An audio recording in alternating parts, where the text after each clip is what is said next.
Okay, sometimes you get a hold of a speaker, you get it from swap meet or parts from somewhere, and it's a cool little speaker. This is a Cletron Red Devil 8 ohm, 8-inch speaker. My friend Chuck, he seems to think this is a Jensen speaker frame. He said it looks like it, and he knows more about that stuff than I do.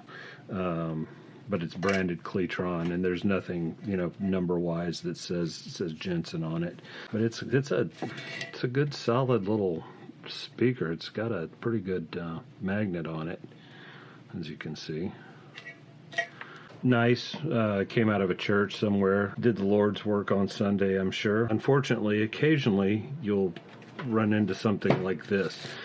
And or something. Sometimes it'll happen when you put it down somewhere.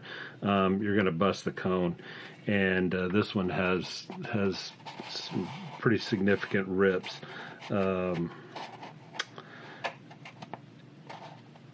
I'm going to see if I can fix it. An old speaker like this, unless it's an old collectible Jensen or Oxford or something like that, it's not really worth having it reconed. The reconing is probably going to be a lot more than the speaker's worth. There's a way to fix it that makes it almost as good as new. Not quite, and it doesn't look quite as sexy, but you can certainly make it look better and certainly function like it should. We've got tears here, and then it looks like there was something on the dust cap. I'm not exactly sure what happened to that. The dust cap, I think, is supposed to be flat on that. I could go in and make it all sort of raised like that. It's a dust cap, though. It's not really going to make it function any better, and there's a chance I could do more damage to the voice coil. So I'm going to leave that as it is. I'm the only one that's going to know it's there. But we're going to fix these rips, and we're going to fix this. They're not going to be invisible, but they certainly are going to be structurally sound, and they'll last for the life of the speaker. You actually probably have the stuff to fix this around the house. One thing is contact cement. The other is tissue. And when I say tissue, I don't mean toilet tissue. Like tissue from a gift or something. Doesn't matter really what color. It can be patterned. It doesn't really make a difference. Because you're going to be hitting it with a Sharpie in the end, or you really don't have to, but I usually do. The other thing I've got is these micro applicator brushes. And this is good for applying contact cement. These are actually for dental work, but you can buy them by the 1,000 from Amazon or other places. But they're a little more precise in applying your contact cement. And you should probably work with this stuff in a well-ventilated area, especially if it's the solvent-based. So what I'm going to do is take this and cut a piece about the size of my tear there.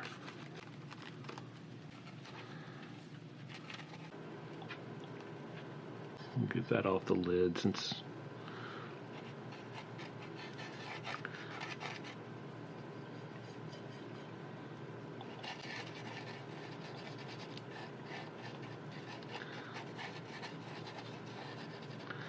I'm not going to get down into the voice coil at all. One thing you don't want to do is glue that in any way, shape, or form, because it's not going to move, and then you'll really be in trouble.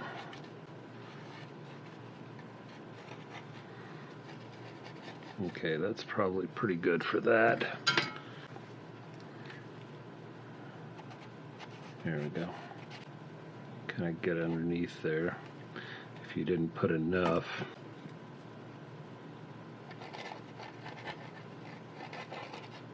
Okay, I'm going to use that round end to smooth that in there.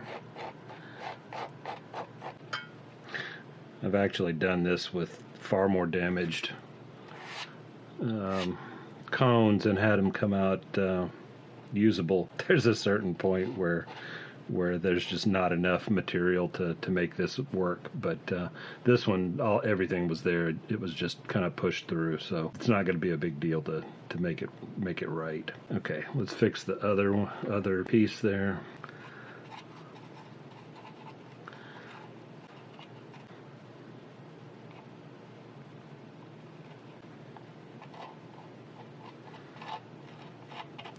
I've done this before, kind of. If you've seen my voice coil speaker repair video, I've done a little bit of this on there. I thought I'd do it a little longer while I had a subject here.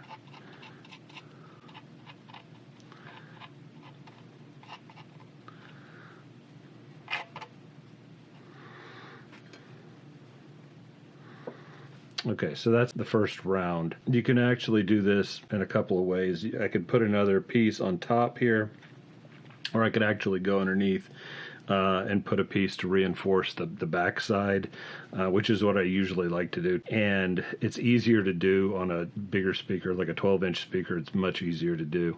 10-inch speaker is easy too. 8-inch, let's see what we've got back there. The tear is right here, that big one.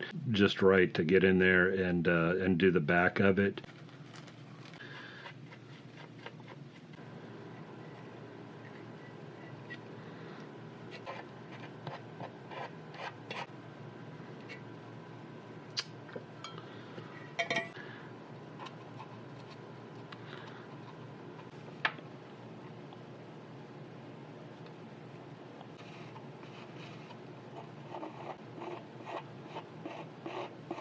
Looks like those are in good shape. The next thing you do is just color those with a black Sharpie, and actually a lot of times it'll come out kind of gray. It's not going to look exactly right, obviously, but it looks all right. Looks better than this anyway. We'll take our black Sharpie, standard black Sharpie, and just kind of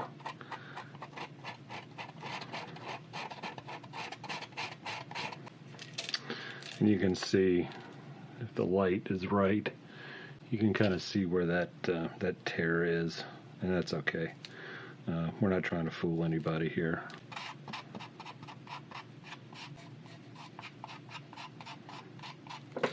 Okay, there it is.